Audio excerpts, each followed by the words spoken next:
आज हिरण्यकश्यपु मंदराचल पर्वत पर तपस्या करने चले और वापस आ गए। तो पत्नी कयाधु ने कहा कि आप वापस क्यों आ गए? उन्होंने कहा कि महाराज आप इतनी जल्दी? उन्होंने कहा देवी मत पूछो क्या हुआ। बोले जिस जगह पर मैं बैठने जा रहा था उस शिला के पास में एक वृक्ष था, उस वृक्ष में एक तोता बैठा था और वो मेरे शत्रु का नाम ले रहा था। कयाधु मैया ने कहा कि वो क्या नाम ले रहा था? छोड़ो देवी, मैं उस शत्रु का नाम नहीं लेना चाहता।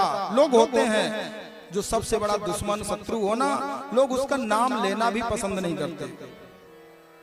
वो तो मेरा सबसे बड़ा शत्रु है। अच्छा नाम क्या ले रहा था? नारायण नारायण। अच्छा अच्छा। सायंकालीन में हाथ मुंह धुल करके जैसे ही भोजन करने के लिए हिरण्यकश्यपु बैठे उस समय पर हाथ जोड़ करके उन्होंने फिर एक बार पूछा कि महाराज मैं भूल गई, वो तोता आप बता रहे थे बैठा था वृक्ष में, वो क्या कह रहा था? नारायण नारायण। अच्छा। शयन करने के लिए गया, उस समय पर भी उसने कहा कि महाराज मैं भूल गई, एक बार फिर आप बता दो वो क्या बोल रहा था? आपकी तपस्या उससे भंग हो गई, आप वापस आ गए, क्रोधित हो गया। आखिरी बार बोल रहा हूं, अब की बार पूछना नहीं दोबारा। अब उसने नारायण नारायण नारायण नारायण, अब बस अब पूछना नहीं। 108 बार पत्नी ने पति से भगवान का नाम उच्चारण करा दिया और उस समय पर उसके गर्भ में शिशु पल रहा था। इसीलिए तो कहते हैं कि अगर गर्भ में छोटा बच्चा है ना तो आप सत्संग करो, भगवान की चर्चा करो। गर्भ में पुत्र आया है, अब मोबाइल लेकर के बैठ गए। तब मोबाइल में जो देखोगे बेटा आएगा बाहर तो मोबाइल देखते हुए बड़ा होगा और फिर कहते हैं कि महाराज मोबाइल ही नहीं छोड़ता है। जब देखो जब मोबाइल देख करके भोजन करता है, खेलने लगता है, सोता है, मोबाइल देख के उठता है, बैठता है, भी सबसे बड़ा दुर्गुण उत्पन्न हो जाता है। सत्संग अच्छी चीजों का करो, ये शिक्षा देती हैं कथाएं। वो दोबारा गया और दोबारा जाकर के उसने वहां पर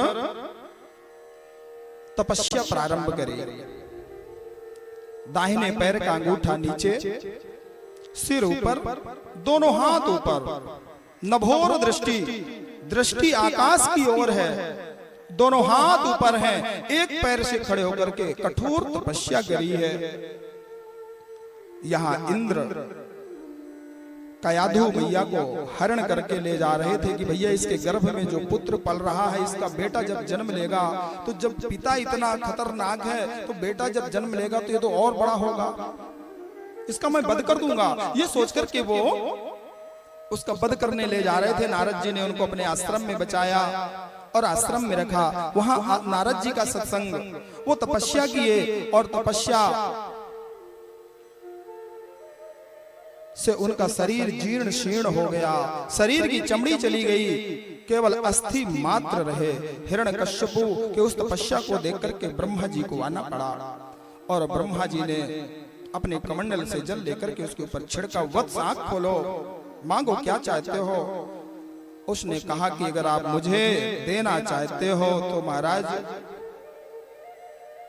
अमरता का वरदान दे दो, मेरी कभी मृत्यु ही ना हो। ब्रह्मा जी ने कहा कि वत्स संसार में जो आया है उसकी मृत्यु तो निश्चित है, क्योंकि ये मृत्यु लोक है, लेकिन हाँ तुम्हारी भक्ति से मैं प्रसन्न हुआ हूं। मृत्यु का कोई ऐसा साधन मांग लो जिससे कि तुम्हारी मृत्यु ही ना हो। अच्छा, ध्यान लगाया। उसने कहा कि हे ब्रह्मदेव, ना अस्त्र से, न शस्त्र से, न दिन में, न रात में, न महीनों में, न नक्षत्रों में किसी भी प्रकार से मेरी मृत्यु ना हो। यहां तक कि हाँ एक बात और, आपके द्वारा बनाई गई सृष्टि में किसी के द्वारा मेरी मृत्यु ना हो। ब्रह्मा जी ने सोचा कि अभी तो सब कुछ मांग लिया, अभी मरेगा कैसे, लेकिन अगर नहीं दिया तो दोबारा आना पड़ेगा। तथास्तु कहा, चले गए। वो घर में आया, घर में आकर के उसने अपने राज्य को संभाला और उसने अपने राज्य का संचालन करते हुए सभी प्रकार के यज्ञ आदि को बंद करा दिया, जहां भी यज्ञ होते उनका विध्वंस करता, संत ब्राह्मणों का अपमान करता। इस प्रकार से पृथ्वी दुखी हो गई।